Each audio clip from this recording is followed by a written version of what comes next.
Olá, gente. Vamos dar continuidade à aula que tivemos na semana passada, em modo presencial. Agora, essa aula de hoje vai ser uma aula online.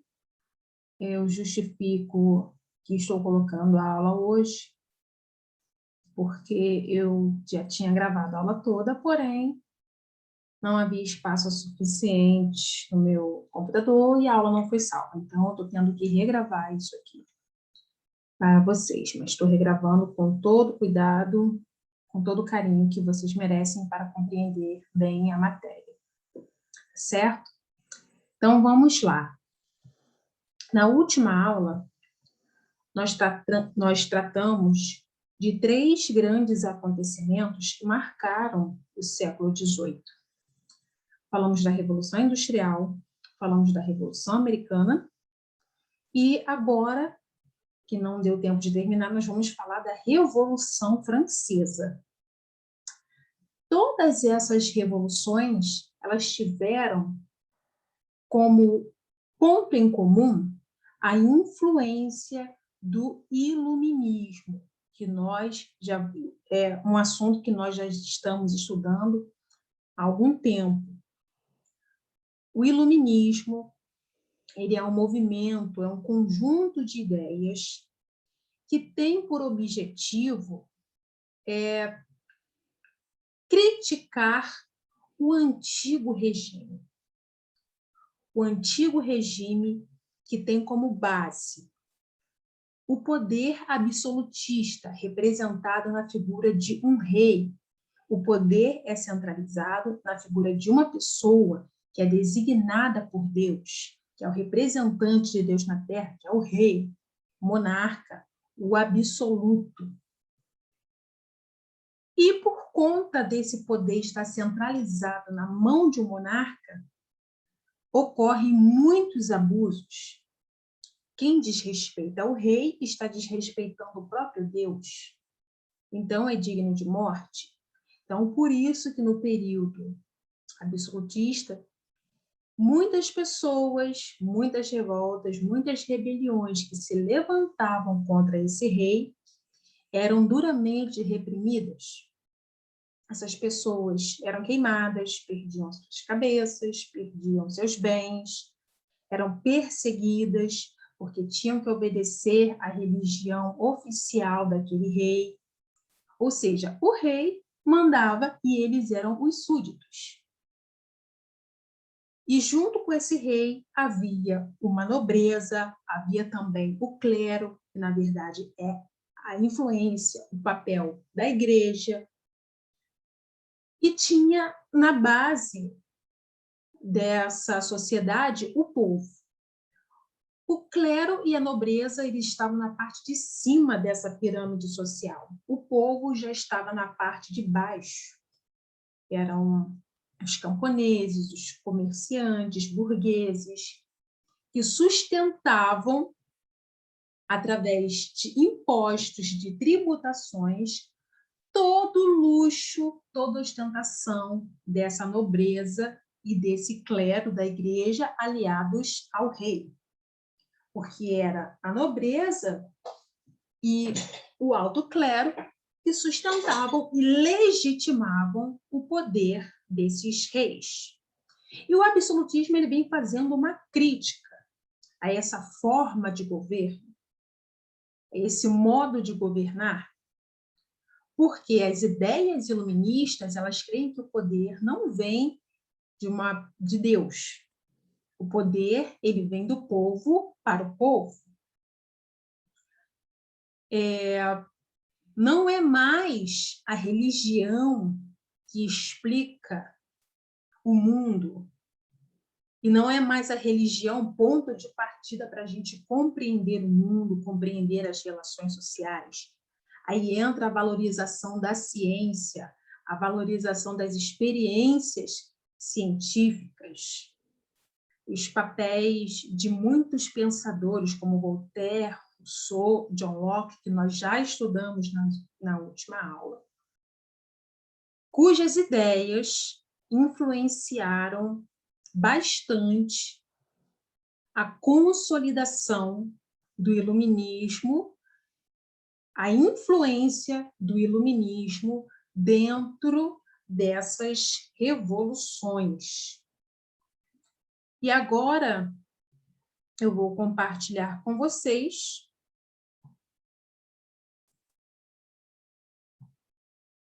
um slide em que vamos abordar sobre a Revolução Francesa. Só vou voltar rapidamente nas características do iluminismo, né? A defesa da tolerância religiosa, está de tolerância, mas desconsidere, a defesa da razão. Por isso que o iluminismo é chamado de o século das luzes, em contraposição às trevas, as trevas do qual o poder absolutista faz parte. Porque é através da razão, é através do pensamento que você vai romper com estas instituições. Você vai valorizar a liberdade de expressão, a liberdade de pensamento, o direito ao livre comércio, porque é a razão quem é que vai justificar, sob o lema de liberdade, igualdade e fraternidade. É a defesa da razão, do progresso contra o atraso, contra o obscurantismo, contra a escuridão, advindas da religião e da fé. O que não significa que, como eu disse na última aula, que muitos desses pensadores, eles não são ateus. Muitos deles fazem parte dessa sociedade do clero, fazem parte da nobreza. Mas a principal crítica é a forma de como o poder ele é administrado, de como o poder é feito, que está concentrado na mão de uma só pessoa, que é o rei ou a rainha absolutista. É esse rei quem cria as leis, é esse rei quem executa as leis, é esse rei quem julga. Então, o iluminismo ele vem para jogar luz sobre as trevas, para diminuir o poder do rei e o poder da igreja.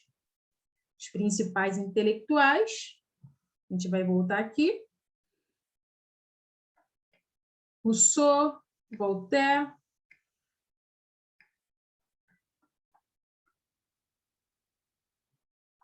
John Locke. Rousseau ele critica a propriedade privada. Ele fala que essa propriedade privada ela vai gerar uma desigualdade, vai aumentar a riqueza dos mais favorecidos.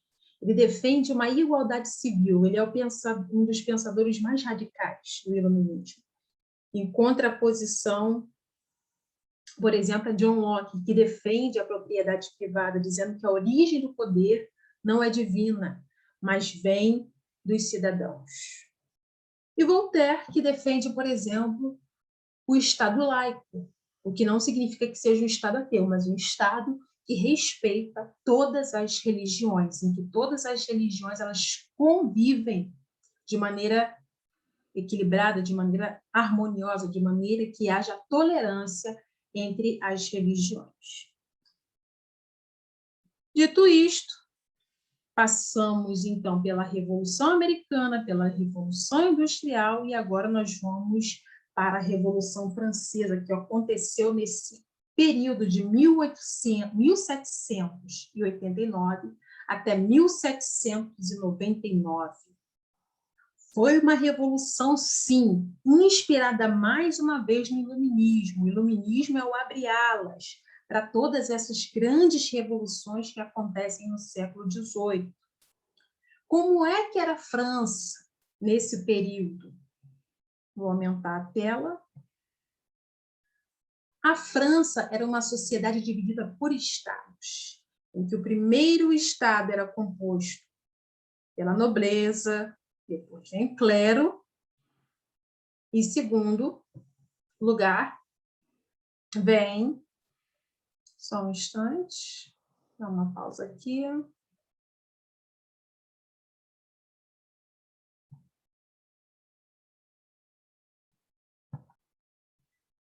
Gente, aliás, vou fazer aqui uma retificação. Essa sociedade estamental vinha o clero, a nobreza, e embaixo vinham os trabalhadores, os camponeses, os servos e os burgueses. Então, essa era a sociedade que estava em vigência na França à época da Revolução Francesa. Era uma sociedade rígida, uma sociedade em que não havia possibilidade de mobilidade social. Quem era do primeiro não ia para o segundo, e muito menos quem era do terceiro subia para o segundo ou para o terceiro, do segundo ou para o primeiro. As desigualdades sociais eram profundas.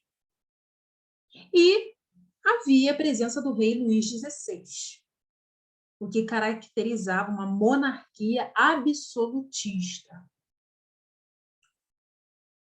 em que a nobreza e o clero eles viviam no mais alto luxo e não pagavam impostos, mas recebiam impostos do povo, de quem estava embaixo.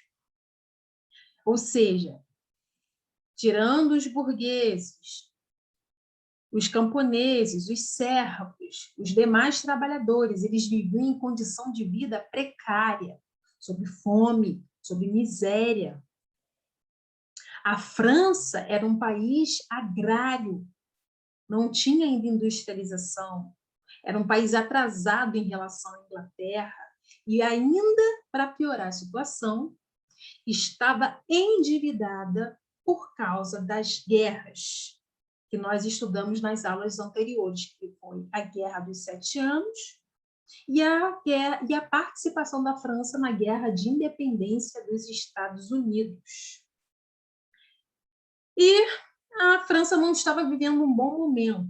Havia uma crise em que o terceiro estado estava sujeito a altos impostos e também numa condição de vida precária, mas a aristocracia não quer perder os seus privilégios. A aristocracia eu vou categorizar aqui a nobreza, o clero, a elite. O povo quer mudanças.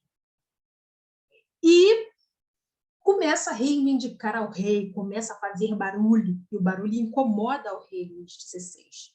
O rei convoca a Assembleia dos Notáveis. Quem são esses notáveis? É o primeiro estado e o segundo estado. Não há participação desse terceiro estado, que é uma participação caracterizada por que tem um caráter mais popular. Quem participa é a nobreza e o clero dessa assembleia, e a decisão que eles tomam é aumentar mais ainda os impostos. Mais revoltas acabam se levantando contra essa decisão. Aí há uma convocação em 1789 da Assembleia dos Estados Gerais.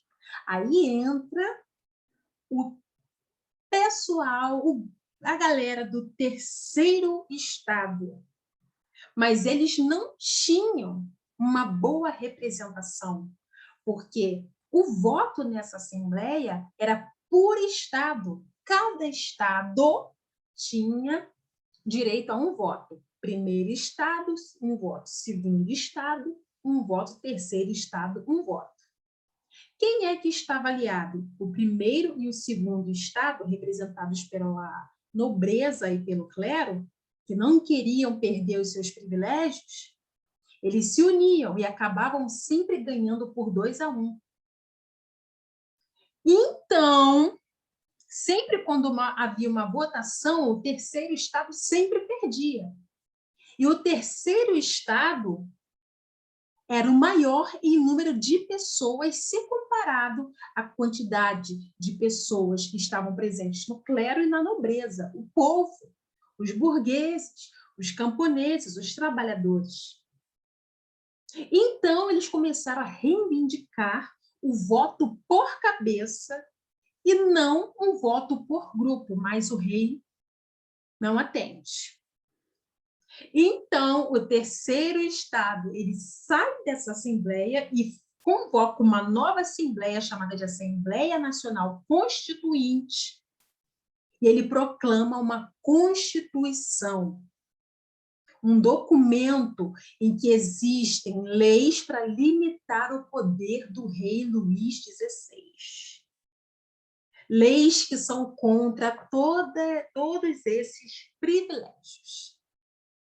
Claro que o rei não gosta, o rei fica insatisfeito.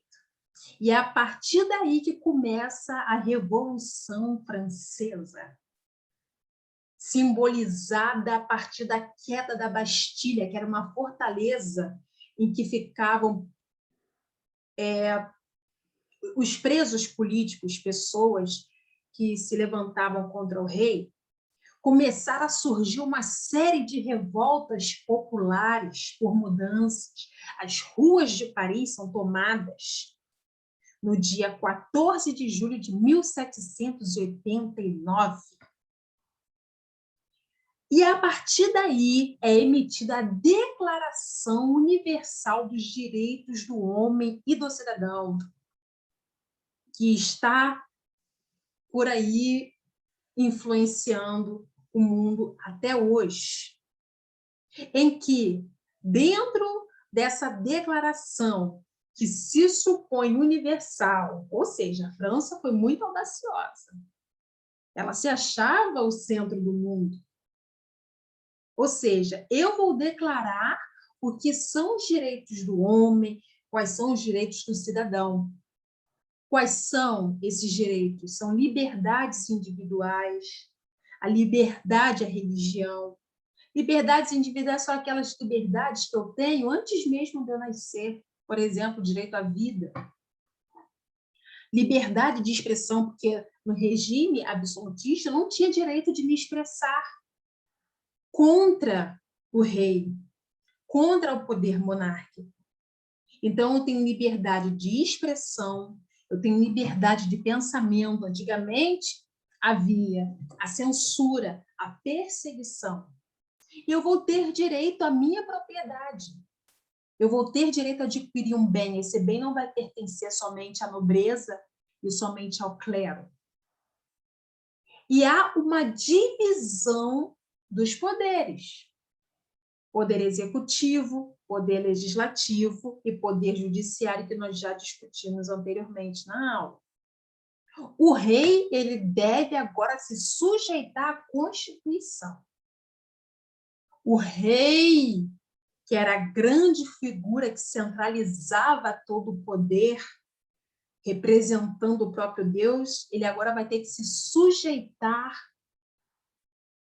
à Constituição, aquilo que o povo lhe impõe. Né? Em 1791, ela foi elaborada. Os bens da igreja, que eram bens, terras, a igreja tinha muitas terras, elas foram confiscados. Essas terras e os bens, as riquezas da igreja foram tomadas. E o rei Luís XVI, insatisfeito, ele tenta secretamente tomar o poder, mas ele é descoberto, ele tenta fugir e ele é preso junto com toda a sua família e eles são mortos, são executados, eles perdem a cabeça e aí proclamam a República. Ou seja, acontece aí a Revolução Jacobina, né, que é um grupo mais radical. Os jacobinos, eles são essa parcela da burguesia mais próxima ao povo, porque tem a alta burguesia, que é mais próxima do clero e da nobreza, e a baixa burguesia, que é mais próxima do povo. E eles conseguem muitas conquistas. né? O povo, junto com com essa baixa burguesia, eles conseguem decretar o fim da escravidão nas colônias. Olha só o peso disso. A distribuição das terras, o fim do feudalismo, fecham igrejas, o fim do voto censitário. E essa terra e essa era, ela é considerada, chamada a Era do Terror, em que qualquer pessoa que ousasse se levantar contra a revolução, ela era guilhotinada. O líder dessa era jacobina era Robespierre. Porque a alta burguesia, junto com o alto clero, aliás, essa alta burguesia, ela estava com medo, porque o povo já estava tomando lugar demais. Então, eles prenderam o líder desse movimento, dessa revolução, ele foi decapitado, formaram o diretório, em que essa alta burguesia ela assume o poder, num corpo de 5 diretores dirigindo o país, derrubam os jacobinos e começam a revogar essas ações. Por exemplo, os jacobinos eles decretaram o fim da escravidão nas colônias, eles retornam com a escravidão nas colônias. E é aí que entra uma parte bem interessante da história, que é a partir do ano de 1799, que é o fim da Revolução, em que surge a figura de Napoleão Bonaparte, que era um general do exército que, em suas campanhas militares, tinha bastante êxito, tinha bastante sucesso, ele ia conquistando, dominando territórios, destituindo os poderes monárquicos. E, através do golpe de 18 Brumário, que é um golpe de Estado, ele vai iniciar a era que vai ser chamada pelo seu próprio nome, a Era Napoleônica, e vai decretar o fim dessa Revolução Francesa, em que essa alta burguesia ela vai tomar o poder e Napoleão, com o seu poderio militar e com interesses também políticos, ele vai o quê? Proteger essa alta burguesia dessas manifestações populares jacobinas, porque quem vai entrar agora, a alta burguesia, são os chamados de girondinos.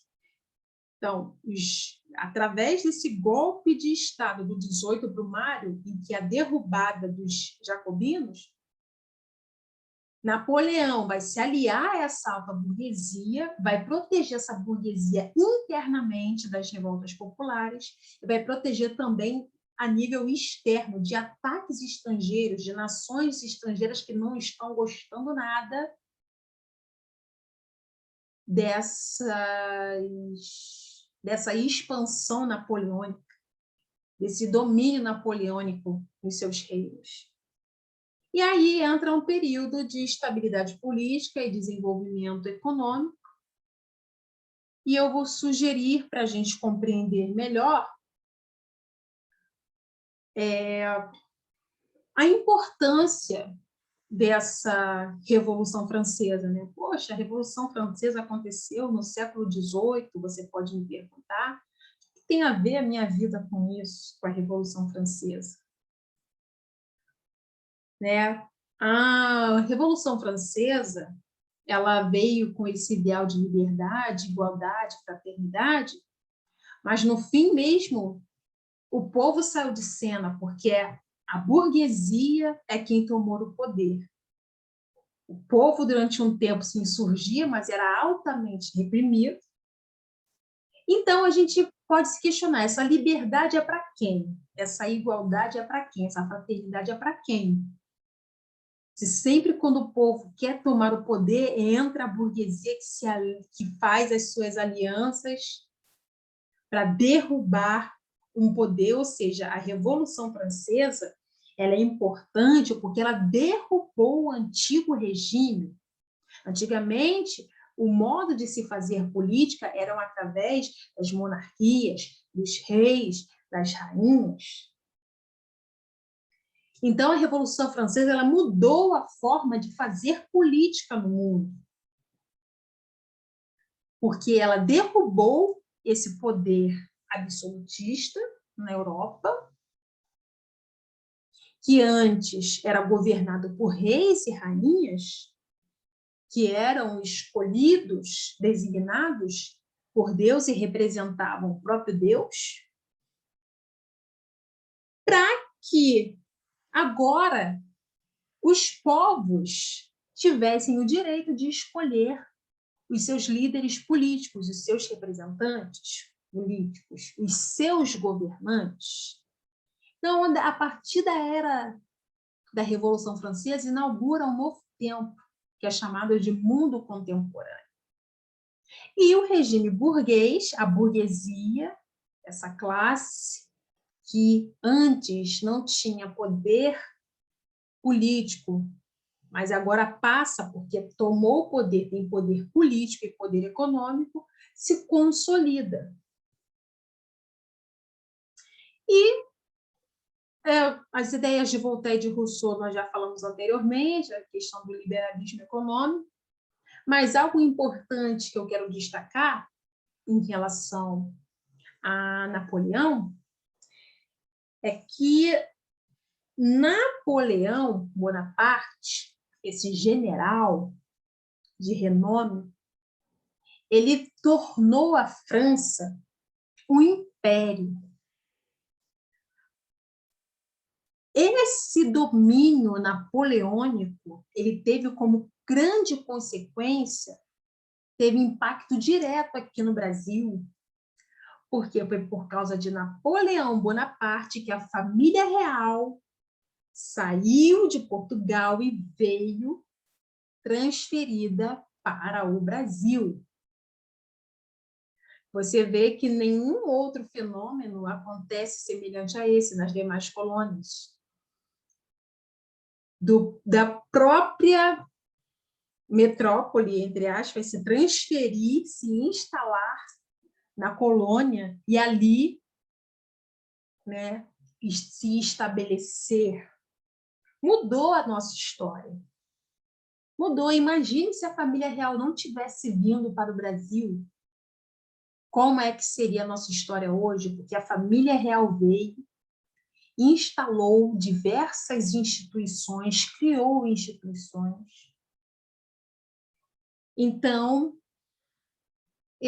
quero deixar isso para reflexão.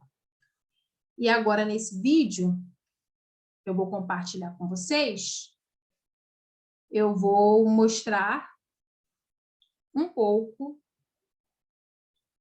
sobre esse período napoleônico. Vamos lá, só um instante.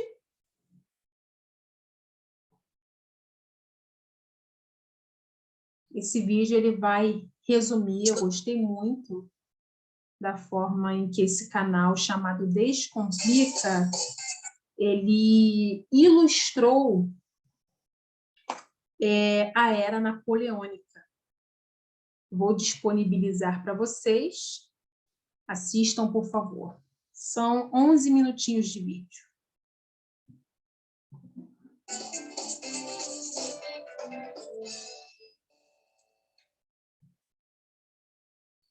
Fala, galera! Nesse Quer que Desenhe, vamos falar sobre a Era Napoleônica.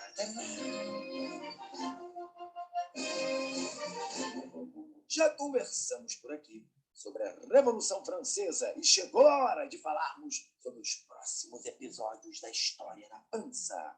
Vamos lá? Antes de começarmos, se inscreve aqui no canal para não perder nenhuma novidade e ter acesso ao melhor conteúdo do mundo para sua aprovação no vestibular. Também não deixe de assistir o vídeo até o final, que vai ter um link com um descontão para você assinar o Descomplica. E você pode baixar esse mapa exibido no vídeo a qualquer momento. É só clicar no link aqui da descrição. Antes de tudo, é importante entender como Napoleão Bonaparte chegou ao governo. Basicamente, ele já vinha se destacando muito como general durante as batalhas que ocorreram na Revolução Francesa. E sua tomada de poder marca justamente o final da Revolução. Mas vamos começar do início. Estamos na França. O ano é 1799.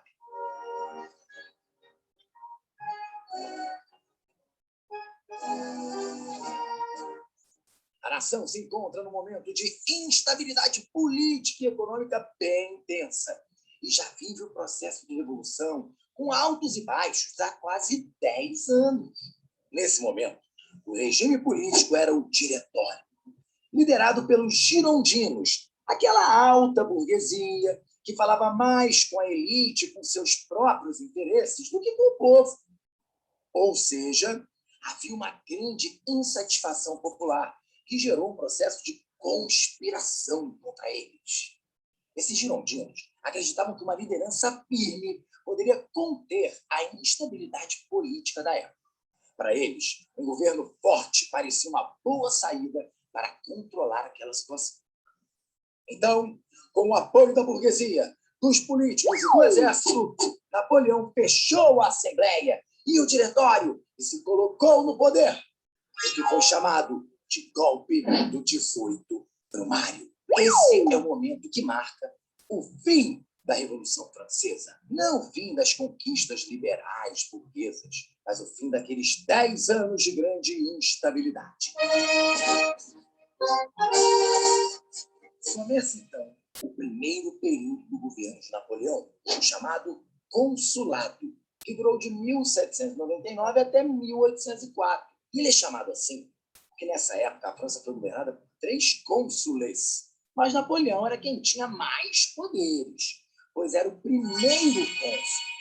Era ele quem comandava o exército, propunha novas leis, nomeava autoridades e controlava o país. Esse primeiro período de governo napoleônico foi um momento de reorganização da economia e da sociedade francesa. Uma das principais ações de Napoleão foi a criação do Banco Nacional da França, que instaurou o padrão monetário franco e possibilitou financiamentos à indústria e à agricultura. Também foi criado o Código Civil Napoleônico, que garantiu princípios caros à burguesia, como a liberdade individual, liberdade de trabalho, igualdade perante a lei e direito à propriedade privada. Mas, por outro lado, não garantia direitos ao trabalhador assalariado, proibia greves e organização de trabalhadores, além de restabelecer a escravidão nas colônias, abolida na época da Revolução Francesa, no período jacobino. Além disso, Napoleão promoveu uma reforma educacional, com a criação de escolas e liceus, e também inúmeras obras públicas de infraestrutura. Tudo isso foi muito importante para um forte processo de industrialização na França naquele momento. Outro ponto muito importante foi um acordo com o Papa Pio VI.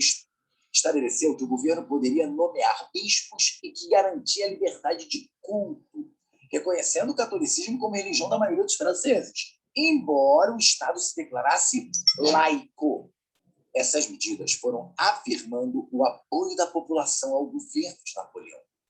Um dos pontos mais importantes do período consulado é a consolidação de um ideal burguês de governo. Ou seja, Napoleão estava com a bola toda e tinha opinião pública a seu favor. Ele não era bobo nem nada. Aproveitou o momento e, em 1804, promoveu um plebiscito para a mudança do regime político do país. Essa consulta pública restabelece a monarquia no país. Aí começou o segundo período dessa era, que é chamado de Império Napoleônico, e foi de 1804 a 1815.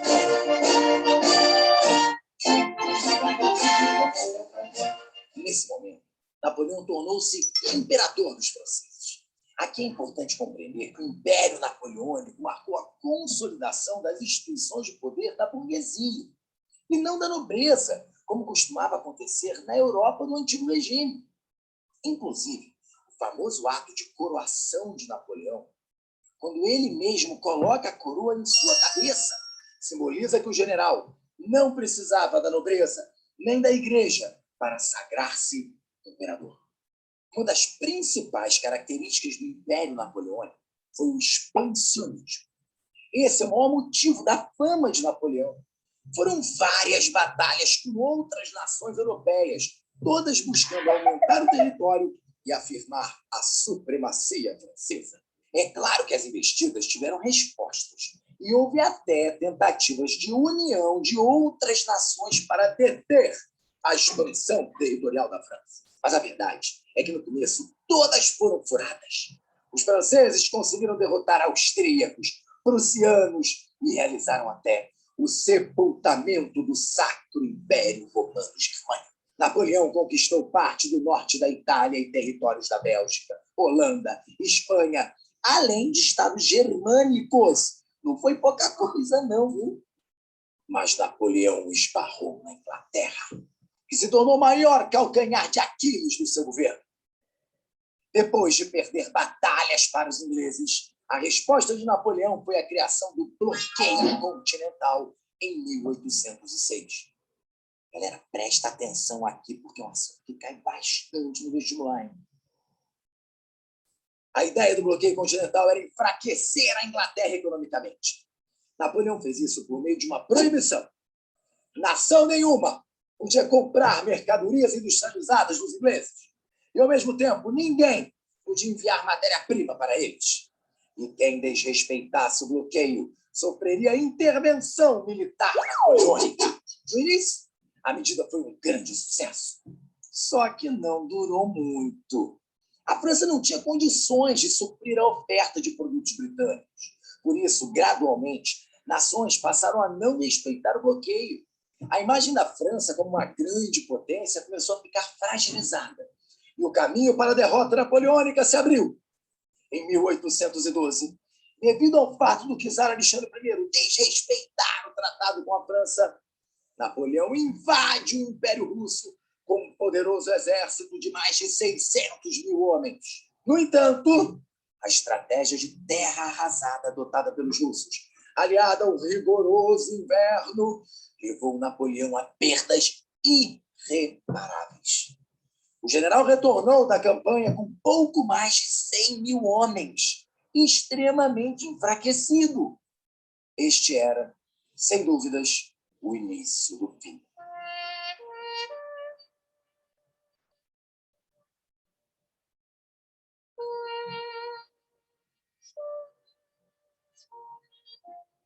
Em 1813, as tropas de Napoleão foram derrotadas na Alemanha pela Sexta Coligação, formada pela Prússia, Inglaterra, Rússia e Áustria, numa batalha que ficou conhecida como a Batalha das Nações.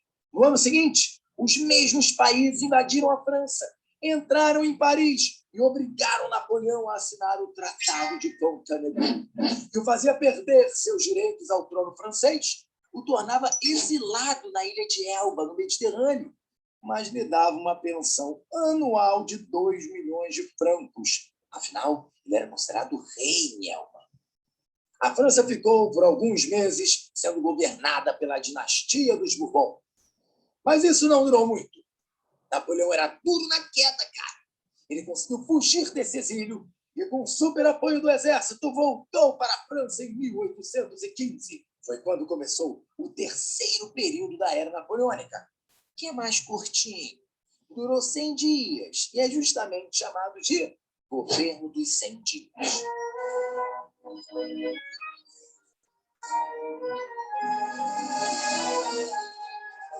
Pois é, a tentativa de retorno não deu tão certo.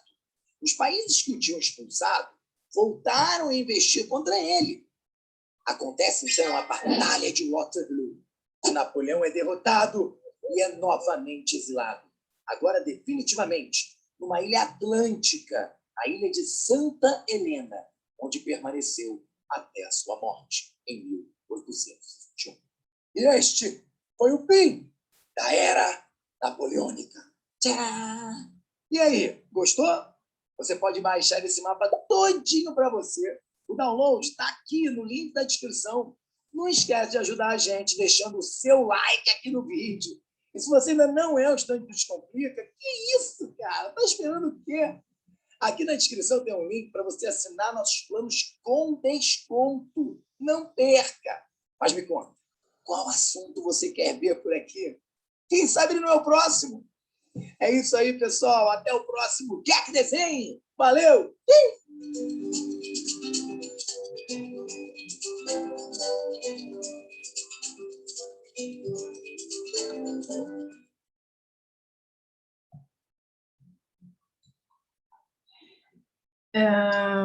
Bem, então, eu gosto desse site, desse canal, porque ele é um canal bem didático, né? Ele faz a pergunta, quer que eu desenhe? Então, ele vai desenhando, vai colocando palavras-chave para você poder compreender o contexto histórico, os fatores históricos, as consequências, as causas históricas, as análises históricas, de uma maneira bem didática, curta, resumida. Eu sugiro que vocês se inscrevam nesse canal.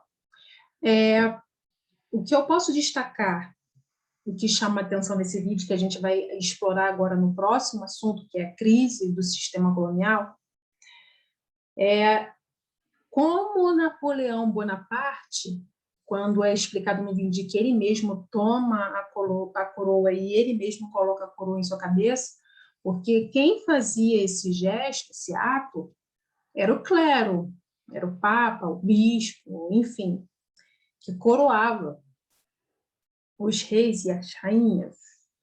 Mas o próprio Napoleão Bonaparte, ele faz questão de colocar a coroa em sua própria cabeça, né? Passando uma mensagem de que ele está reafirmando esse valor iluminista da razão, em crítica à religião, em crítica à fé, em crítica a esse poder divino. Ou seja, o poder não vem mais da igreja, mas o poder vem de mim mesmo. De mim mesmo, eu que me legitimo, eu que me faço rei, né? Uma outra característica é esse expansionismo, essas incursões napoleônicas em vários países, em vários territórios europeus, tomando, fazendo com que muitos reis fiquem doidos, fiquem completamente com medo, desnorteados por causa dessa incursão napoleônica. E a questão do bloqueio continental, que eu vou explicar para vocês mais à frente, porque agora a gente vai falar de um tema que tem muito a ver com o que nós estamos falando. Nós vamos puxar um gancho, que é a crise desse sistema colonial, de como a Revolução Francesa inspirou e foi uma das causas da crise desse sistema colonial. O que é crise? Crise quer dizer que alguma coisa não está indo bem, está se transformando, está mudando, está passando de um estágio para outro. Sistema colonial, aquilo que nós estamos falando o tempo todo, é essa relação que existe entre colônia e metrópole, desse exclusivismo comercial, do mercantilismo, do pacto colonial. Então, o que agora a gente vai ver é que a crise desse sistema colonial, na verdade, é a proclamação, é o que vai culminar com a proclamação da independência do Brasil. A crise desse sistema vai ter como consequência a independência do Brasil política em relação a Portugal. Então, vamos lá. Quais são os fatores que influenciaram a crise desse sistema colonial, ou seja, essa separação da colônia entre colônia e metrópole? São essas revoluções burguesas. A Revolução Gloriosa que aconteceu na Inglaterra e a Revolução Francesa, que é a tomada da burguesia, que era o povo que estava na base da pirâmide e que sobe, vai para o primeiro, da primeira parte da pirâmide. Burguesia é um grupo de comerciantes que tinham poder econômico, eles é quem participavam das transações comerciais, mas eles não tinham poder de decisão, porque quem é que governavam eram os reis e rainhas junto com a igreja, com o clero. A influência do iluminismo, que prega o fim do absolutismo, que prega o mundo liberal, a valorização da razão, da ciência, a ruptura com esse antigo regime caracterizado pelo absolutismo, pela presença desses reis e de rainhas, ou como governantes, centralizando todo o poder na figura deles. A independência dos Estados Unidos em 1776 foi a primeira grande ruptura, está faltando o número 1 aí, com o sistema colonial. Ou seja, a colônia rompe com a metrópole e torna-se exemplo. Nós estudamos na última aula o que foi a independência dos Estados Unidos, quando essas 13 colônias elas se rompem politicamente com a Inglaterra e formam os Estados Unidos da América. A gente vê aí que nesse período é um período em que o modelo capitalista ele está avançando, até mesmo por conta da Revolução Industrial, o surgimento de indústrias, o surgimento de máquinas, o surgimento de tecnologias.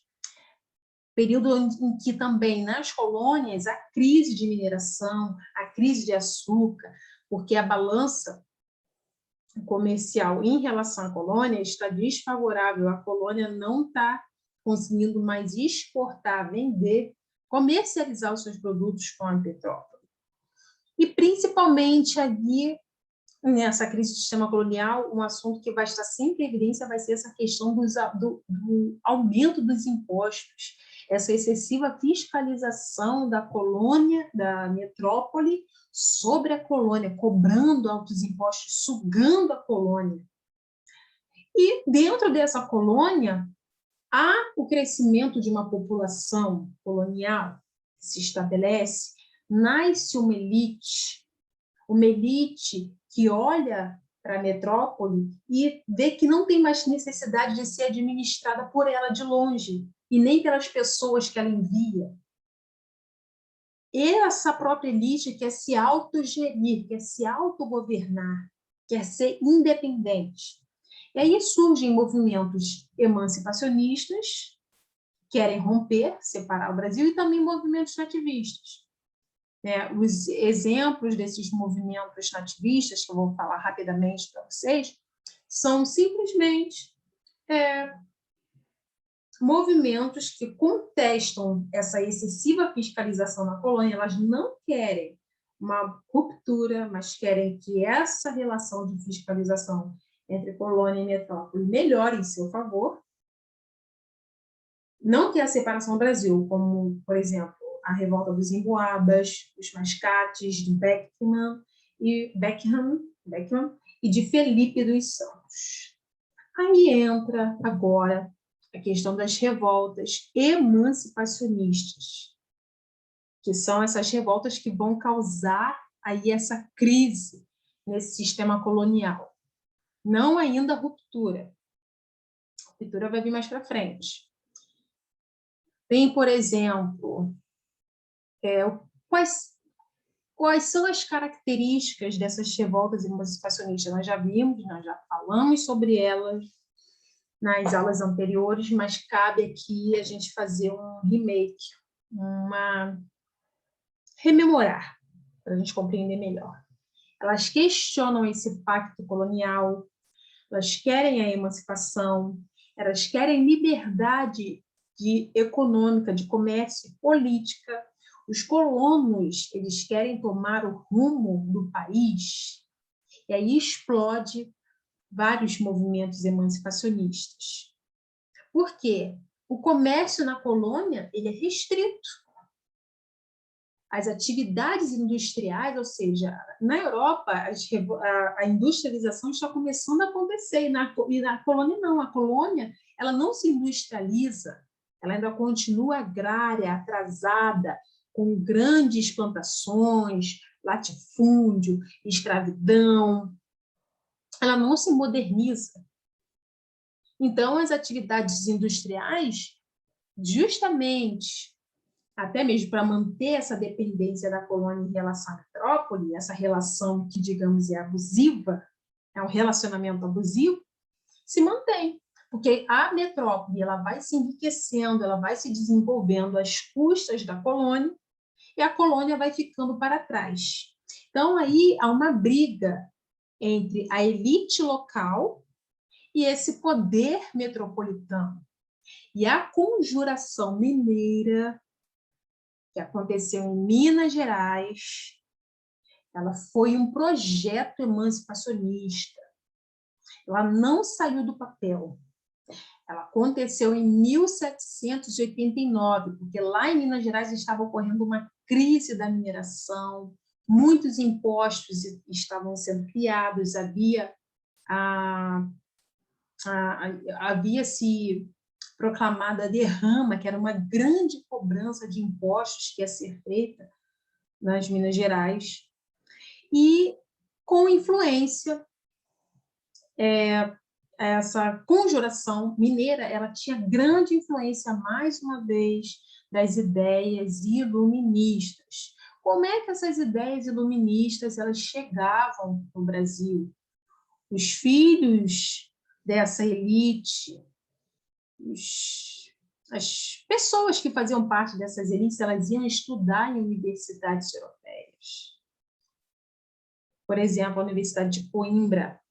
Eles tinham contato com essas ideias na Europa e retornavam ao Brasil com essas ideias, ou então esses livros iluministas, desses pensadores, essas obras iluministas, elas entravam aqui, mas através de contrabando, elas eram proibidas de entrarem aqui.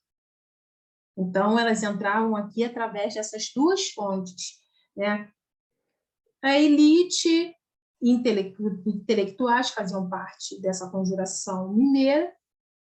Ela também foi inspirada na independência dos Estados Unidos, porque foi a primeira colônia a se romper com a metrópole.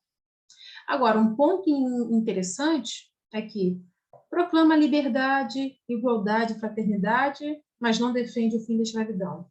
Que contradição, né? Contraditório. Liberdade? Liberdade para quem? Liberdade para mim, que sou elite, para os meus interesses? Igualdade para os meus interesses e fraternidade para os meus interesses?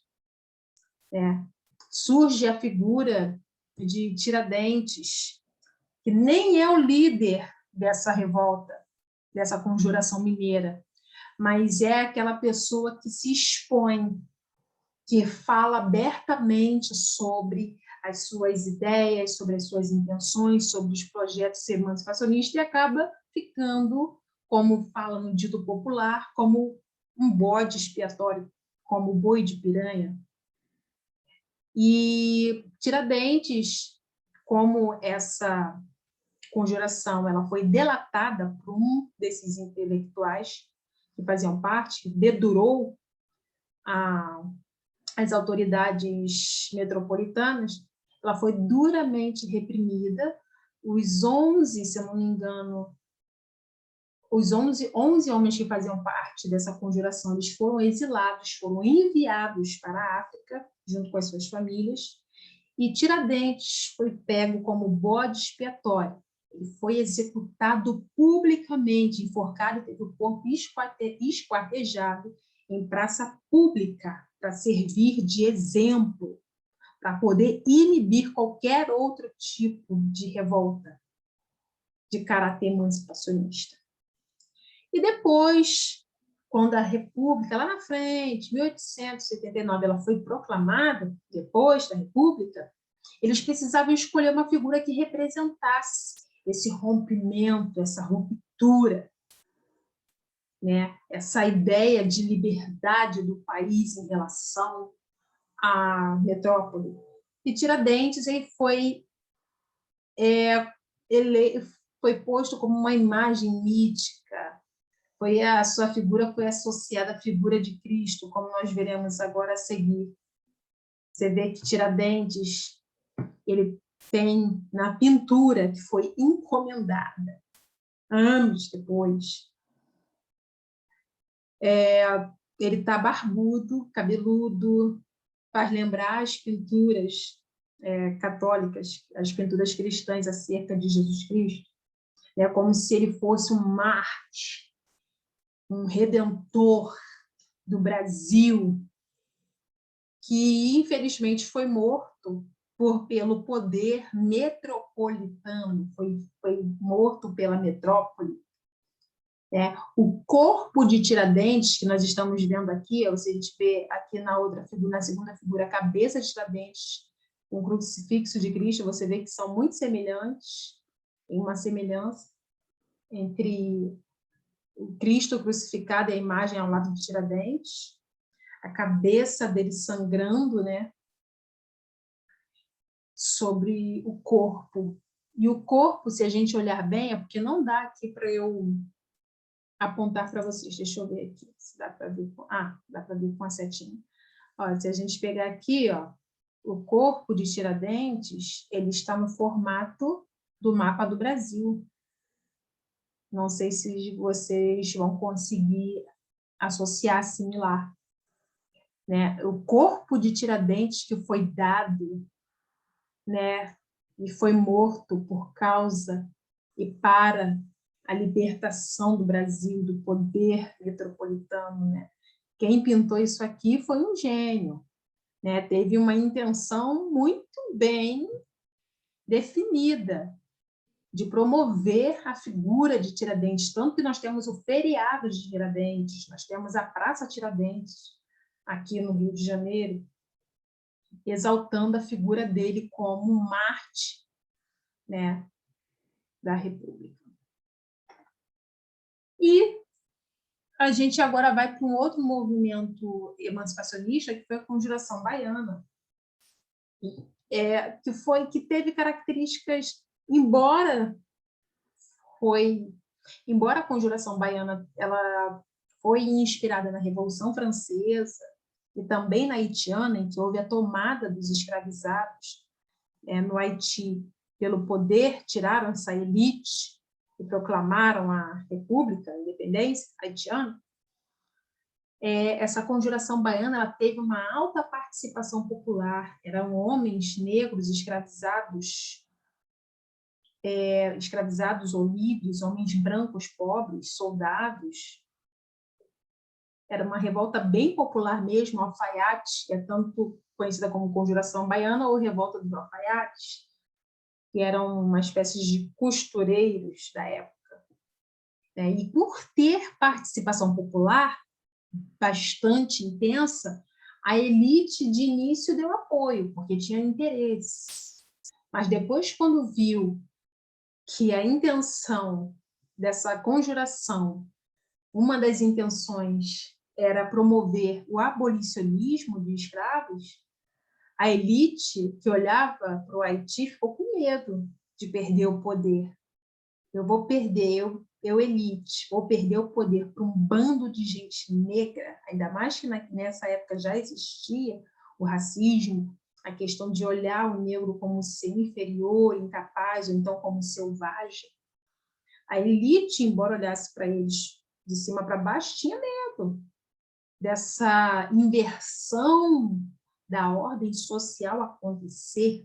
Então, por isso, a Conjuração Baiana foi duramente reprimida, porque essa Conjuração Baiana ela foi inspirada no jacobinismo francês, que a gente acabou de falar agora na aula da Revolução Francesa, que era o grupo mais radical, era a baixa burguesia junto com os populares, eles saíam guilhotinando a cabeça de todo mundo que se opusesse, né? Porque nessa Revolução Jacobina, eles decretaram o fim da escravidão nas colônias, mas aí depois, com o fim da Revolução, com a ascensão dos girondinos, houve de novo essa volta, esse retorno da escravidão nas colônias. E a gente tem os mártires, né, que foram muitos, 4, pelo menos, foram esquecidos. A figura de Tiradentes é uma só, mas ele foi colocado como, né, na posição de grande relevância, né? Mas por que esses outros mártires foram esquecidos? Já que a intenção deles era bem mais popular. Porque quem está sempre no poder é a elite. A elite não quer que o povo tenha destaque, que o povo tenha poder. Então, Lucas Dantas, Luiz Gonzaga das Virgens, João de Deus e Manuel Faustino são os nomes desses líderes da Conjuração Baiana. Eram homens negros, escravizados, que faziam parte desse movimento e foram esquecidos, né? Por que não pegaram eles e não os colocaram como representantes do movimento emancipacionista do Brasil, como representantes da República? Colocaram Tiradentes. Por quê? Porque ele, tal Tiradentes era branco, era intelectual, e eles eram negros, eram populares. Aí fica a pergunta.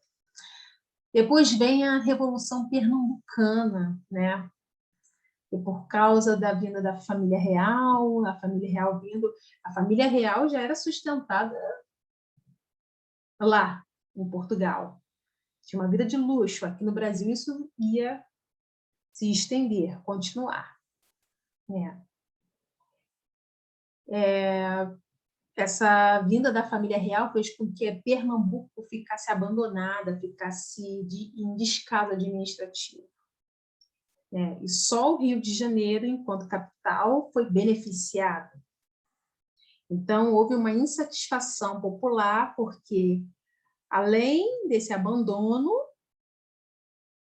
além deles serem abandonados pela coroa, começaram-se a cobrar altos impostos e também a exportação de açúcar e algodão baixou. Eles não tinham como ter um retorno. E aí eles quiseram fundar um outro país chamado a Confederação do Equador, só que não deu certo, futuramente também reprimido. E, enfim. Aí, já falando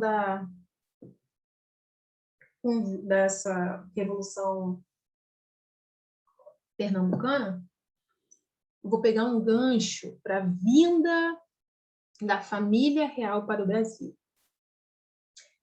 Gente, a vinda da família real para o Brasil foi uma grande mudança para o próprio Brasil, que era colônia.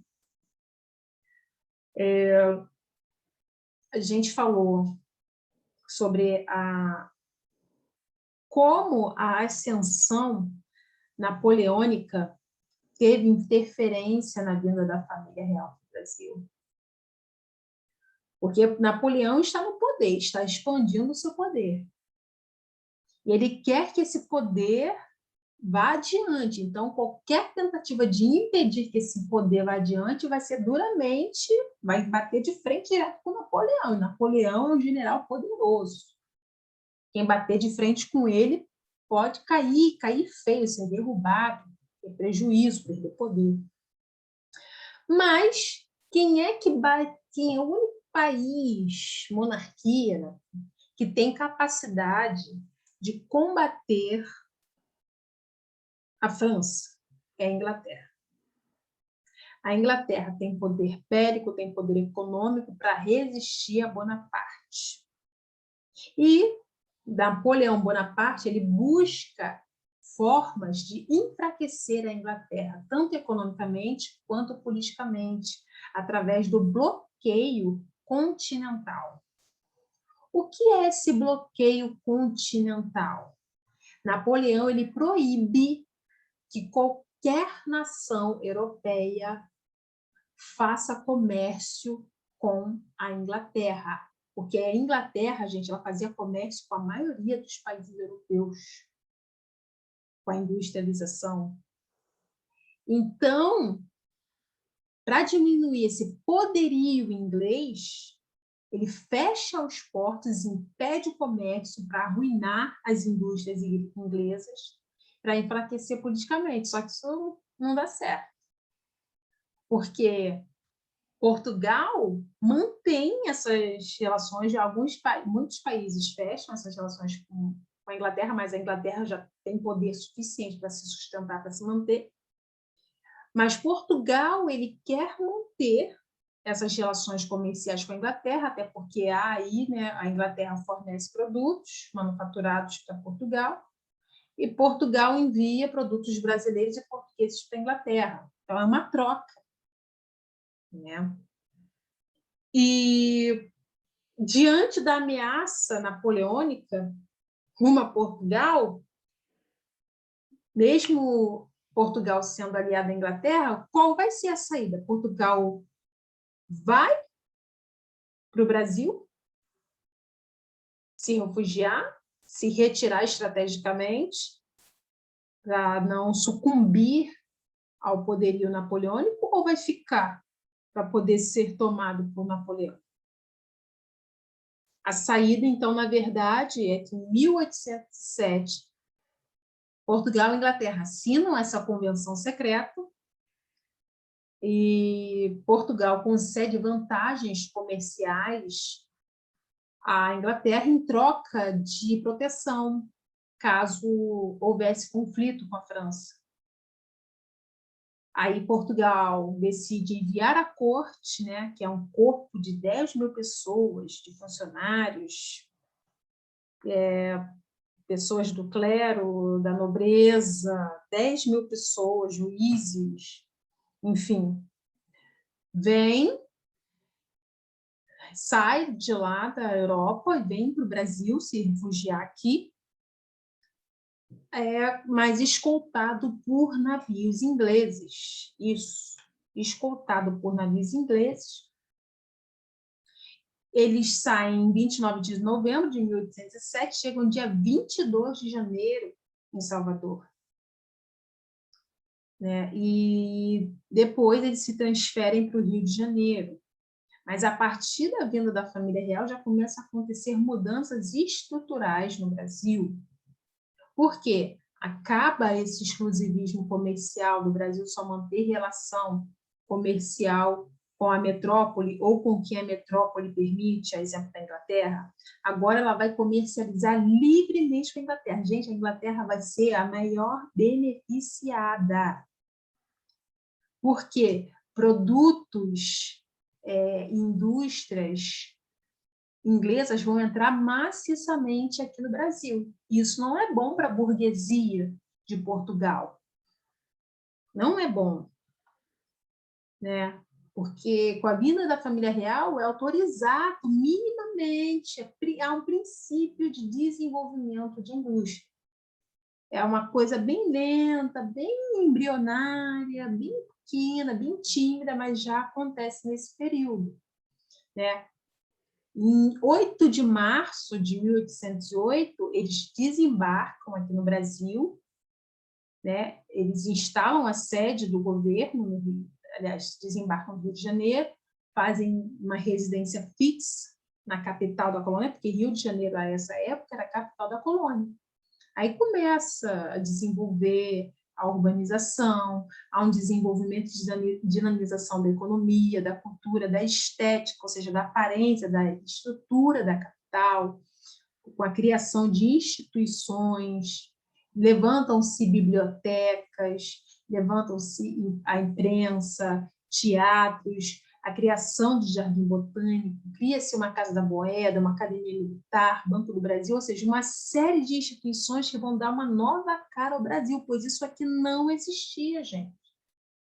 Tudo isso existia em Portugal, e eles entraram aqui, se instalaram e foram criando essas instituições.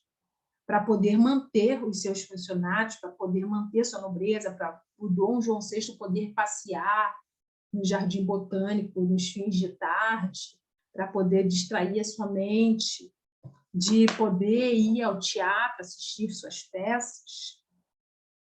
Certo? É isso. Em 1810, acontece o Tratado de Aliança e Amizade e Comércio, mais uma vez, entre Brasil e Inglaterra, em que Inglaterra, mais uma vez, né, com os seus produtos aqui, não tem concorrência, não tem nação que concorra com a Inglaterra, porque além do preço ser acessível, um bom preço, a qualidade dos produtos ingleses é incomparável em relação aos demais, né? Os comerciantes portugueses ficam incomodados com essa situação, porque os ingleses eles passam a dominar o comércio português. A indústria brasileira, embora o Dom João autorize a instalação de indústrias, comece ali uma modernização, não se desenvolve. Não se desenvolve. Né? Em 1815, há um fenômeno muito interessante, um fato, em que o Brasil ele deixa de ser colônia e passa a ser um reino unido a Portugal. O Brasil agora faz parte de Portugal, para poder preservar o trono inglês. Inglês não, português. Mais uma vez, lá quem foi em Portugal, essa burguesia fica insatisfeita, porque isso é um prenúncio de uma independência. Napoleão, então, é derrotado. As monarquias lá na Europa, que estavam dominadas, retornam ao poder. Portugal é desocupado, Lisboa. A burguesia começa a pedir a volta de Dom João VI para que essa independência não aconteça. Né? Crises começam a acontecer em Portugal e o estopim dessa crise é a Revolução do Porto, né? Que é um ponto já de partida para a independência aqui no Brasil. Por quê? Porque os portugueses que ficaram lá em Portugal, eles não querem que o Brasil seja independente. Eles não gostaram de que o Brasil fosse elevado à condição agora equiparada à metrópole, equiparada à própria Portugal.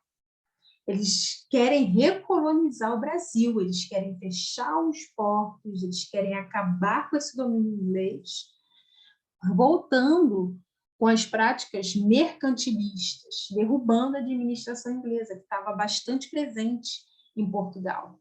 Eles queriam voltar a administrar.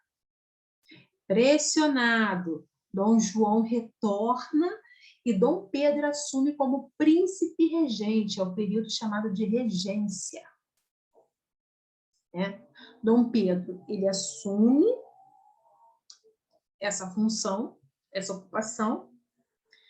Há uma pressão portuguesa para diminuir o poder de Dom Pedro, e há também um apelo, uma insistência para ele voltar a Portugal a fim de evitar a independência. E aí ele decreta o dia do fico. Se não me engano, foi 9 de janeiro de 1822, em janeiro.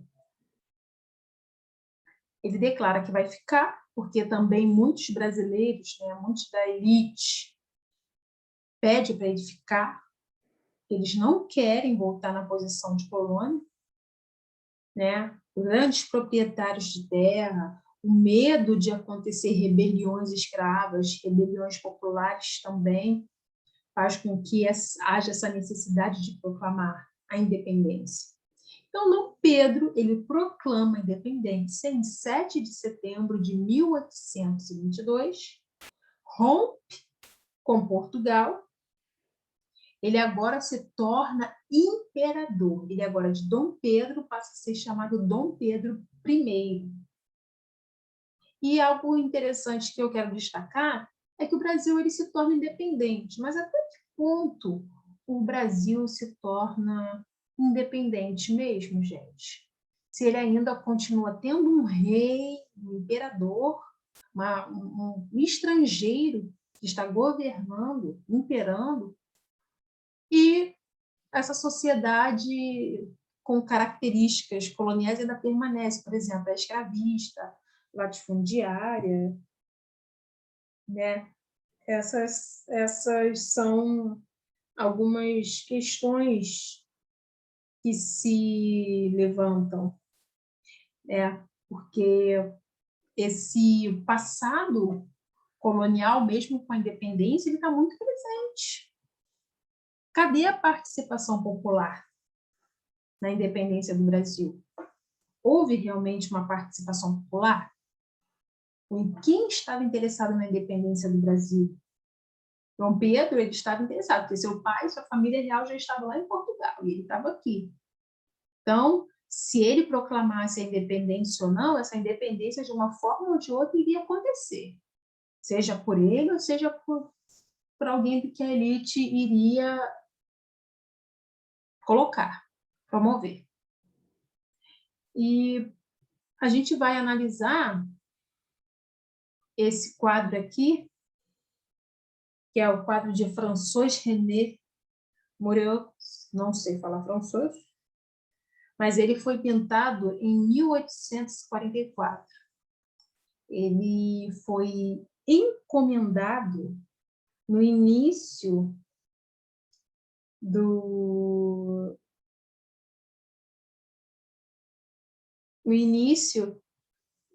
governo de Dom Pedro II.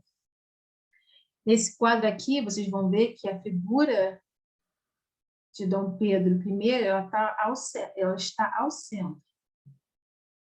Deixa eu voltar aqui. Ela está ao centro, desculpe. Dom Pedro olhando para o céu, erguendo o chapéu, os soldados ao redor e os soldados atrás.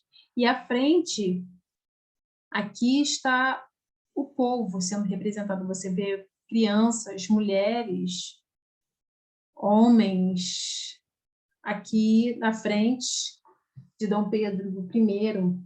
E essa pintura ela foi encomendada depois, né, da independência. Não foi encomendada no período, foi 1844. Qual foi o objetivo? Foi descrever esse momento do grito, da proclamação da independência do Brasil, para destacar Dom Pedro como líder, como herói da independência. Mas colocar Dom Pedro, quem é que está à frente de Dom Pedro? O povo. Aí esse quadro aqui tem a intenção de colocar Dom Pedro como o líder da independência, mas para o povo, um líder popular. Será que ele foi um líder popular? Né? E tem esse outro quadro aqui, que é o quadro pintado por Pedro Américo, foi pintado em 1888, antes da proclamação da República, também encomendado. Né? E esse quadro, vocês vão ver aqui, ó, coloca também Dom Pedro, mais uma vez, como centro, como líder da independência do Brasil, como aquele que promoveu a libertação do Brasil em relação a Portugal. Ele foi o herói, né, que deixou esse legado de ruptura, né? E aqui você vê que, aqui no cantinho, tem um homem, uma um boi, uma junta pequena de bois, e aqui alguns homens aqui atrás olhando, vendo o que está acontecendo, meio que como se não estivessem entendendo. E aqui Dom Pedro, junto com uma cavalaria, né, às margens do rio Ipiranga, em São Paulo. Né? Você vê que aqui ó, já é um quadro bem mais exaltado, em que eles querem autoafirmar a importância da monarquia para a independência do Brasil, né? Mais uma vez, colocar Dom Pedro, né, como um líder, mas aqui sem a participação popular. Você não vê a presença do povo centralizada aqui. Né? E esse quadro ele é um quadro mais famoso do Pedro Américo, né? Porque Pedro Américo ele foi contratado para pintar esse quadro. Ou seja, a gente pode parar e pensar, né? Será que realmente a independência do Brasil foi essa coisa pomposa?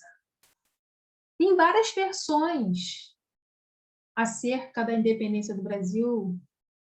Não sabem dizer qual é a versão real, o que realmente aconteceu. Dizem que Dom Pedro ele teve até diarreia nesse dia. Ele falou simplesmente independência ou morte.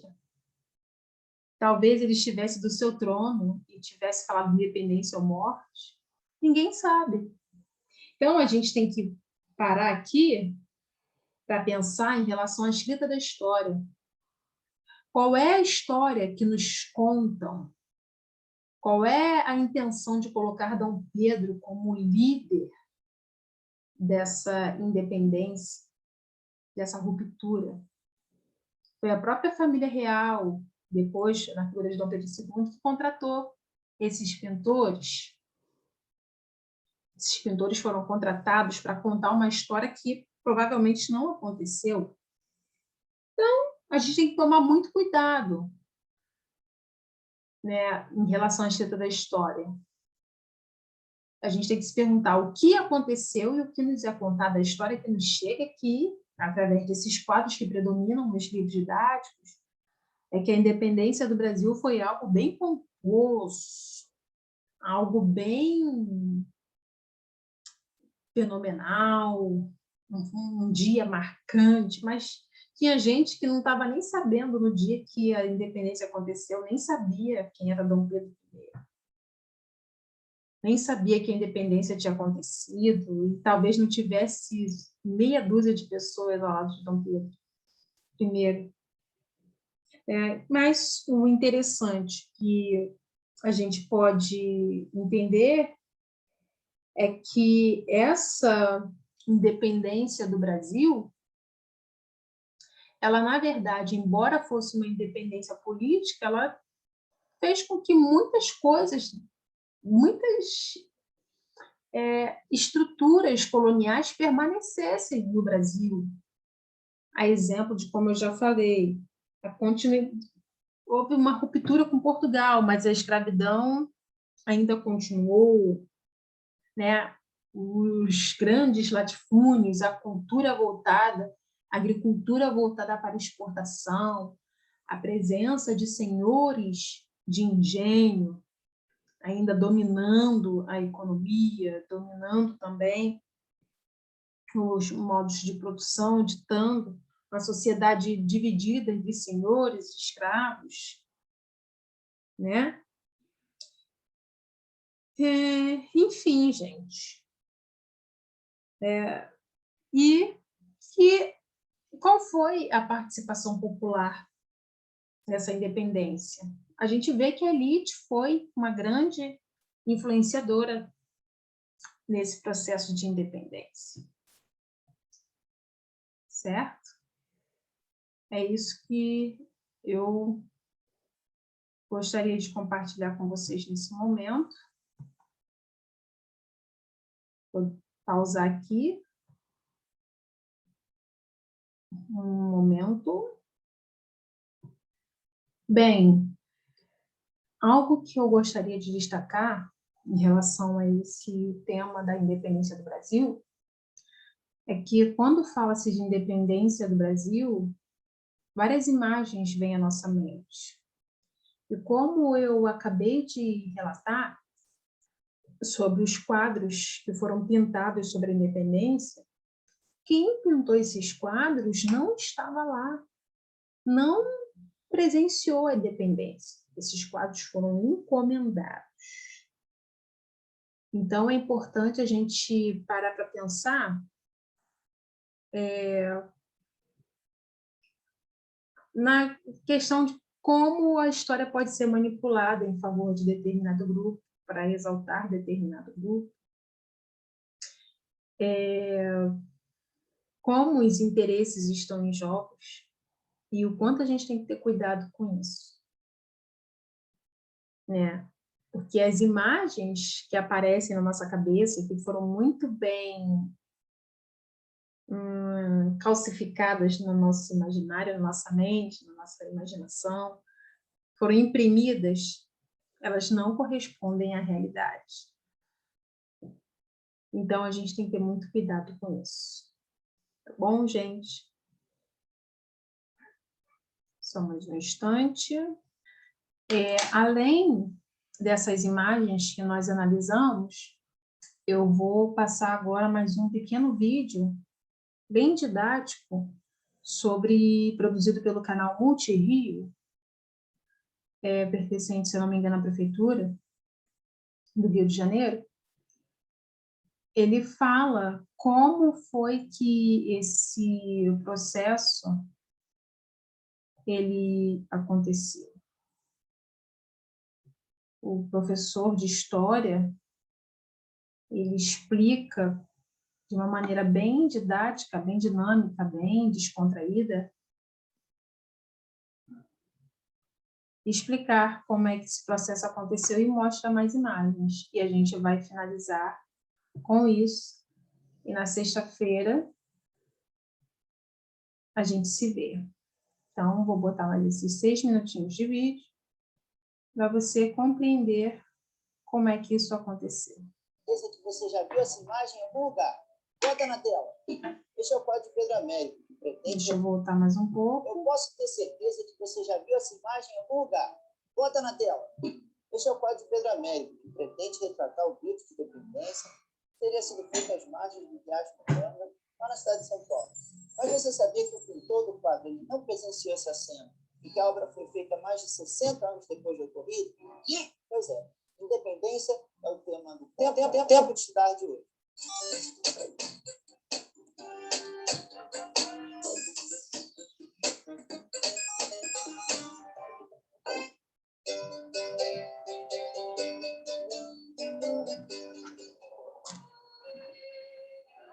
A venda da família real para o Brasil era para garantir a colônia portuguesa mais preciosa, terminou, na verdade, por acelerar o processo de independência. Em 1808, a família real chega e acontece a abertura dos portos. Em 1815, existe a elevação do Brasil à República Portugal e Algarve, e a independência acabou acontecendo alguns anos depois, em 1822. Então, para você ter uma ideia, com a abertura dos portos, a intensificação do comércio, o Porto do Rio de Janeiro se tornou o mais importante do Atlântico Sul. Passamos a Argentina. Essas mudanças geraram uma reação das elites lá em Portugal.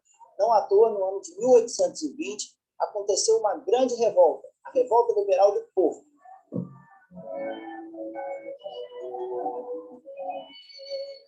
Para quem está meio perdido, Porto é a segunda cidade mais importante lá de Portugal. Nessa revolta, ocorrida já depois da derrota de Napoleão, as elites portuguesas exigiam que o rei Dom João VI retornasse a Portugal e que assinasse uma Constituição que limitasse seus poderes absolutistas. Agora, para a gente entender legal por que uma Constituição limita os poderes do rei, pensa o seguinte: se não tem Constituição, o rei governa sozinho, de forma absoluta, soberana. Se tem uma Constituição, ele tem que respeitar esse conjunto de leis. Atenção para o risco que o Brasil estava correndo nesse momento. Poderíamos voltar a ser uma colônia de Portugal, voltar ao pacto colonial, acabar a liberdade de comércio. O risco era de recolonizar o Brasil. Mesmo com a volta de Dom João VI, as elites portuguesas não estavam satisfeitas e queriam também que o príncipe regente Dom Pedro retornasse para Portugal. Volte, meu filho, volte. Não, pai, nem pensar. Mas não foi isso que aconteceu. Dom Pedro foi ficando e, sob o pedido do povo daqui, declarou que queria ficar de vez no Brasil, no dia do fim. Você tem noção da doideira dessa situação? Aos poucos, Dom Pedro aumenta o afastamento de Portugal. Por exemplo, ele aprova um novo ministério sem ouvir a opinião de Dom João VI e firma a exigência de sua aprovação para o envio de tropas portuguesas para o Brasil. Esse caso todo continuou sem solução, até que houve um ultimato, uma exigência de retorno imediato de Dom Pedro para Portugal. E foi então, em 7 de setembro de 1822, que Dom Pedro declarou que o Brasil estava definitivamente separado de Portugal.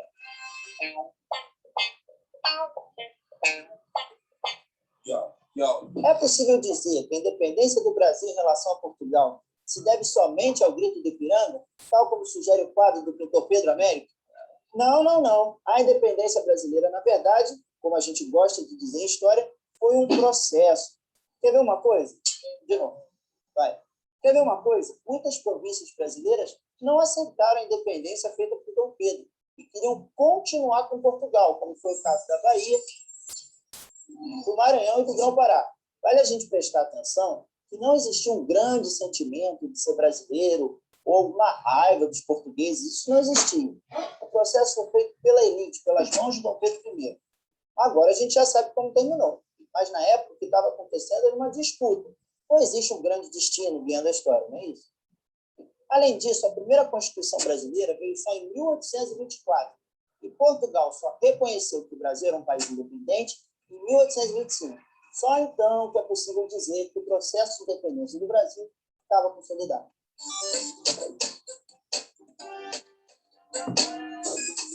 Agora, jogo rápido. Mito ou verdade? A independência brasileira foi feita pelos interesses da elite daqui.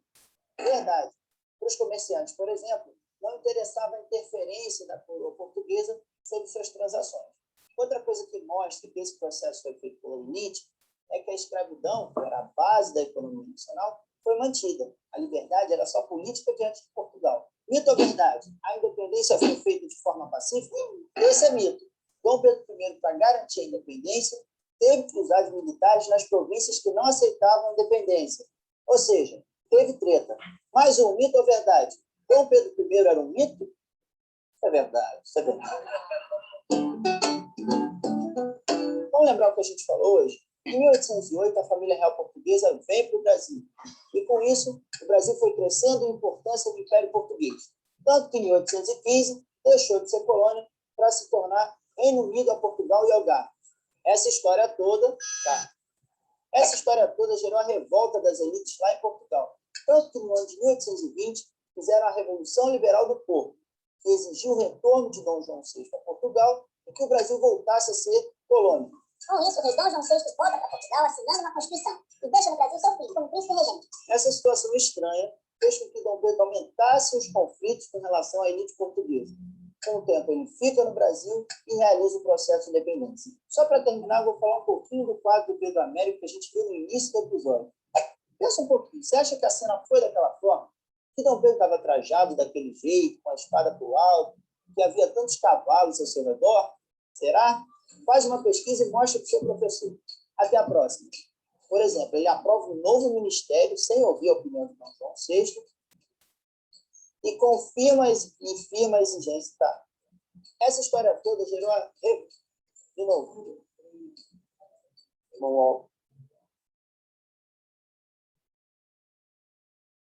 Bem, gente, então esse vídeo, ele vem como, eu coloco o vídeo como uma forma de fixar melhor o conteúdo. O vídeo, ele vai resumindo de uma maneira bem dinâmica, didática, mais desenhada, mais lúdica, o tema em que nós estamos trabalhando, né? Algo interessante que eu pude retirar é a questão, por exemplo, da demora de Portugal em reconhecer, em aceitar essa independência do Brasil.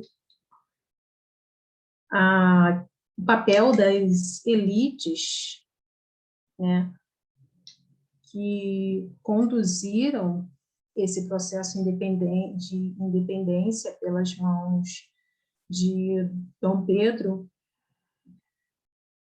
E, por fim, essa questão, né, da história que nos é contada e a história que é real, né, do cuidado que a gente tem que ter com essas narrativas que muitas das vezes querem legitimar a permanência dessa elite herdeira, dessa elite imperial, colonial, até hoje no poder. Cadê os escravizados, os negros da Conjuração Baiana? Cadê a participação popular na independência do Brasil, na crise? Então é isso.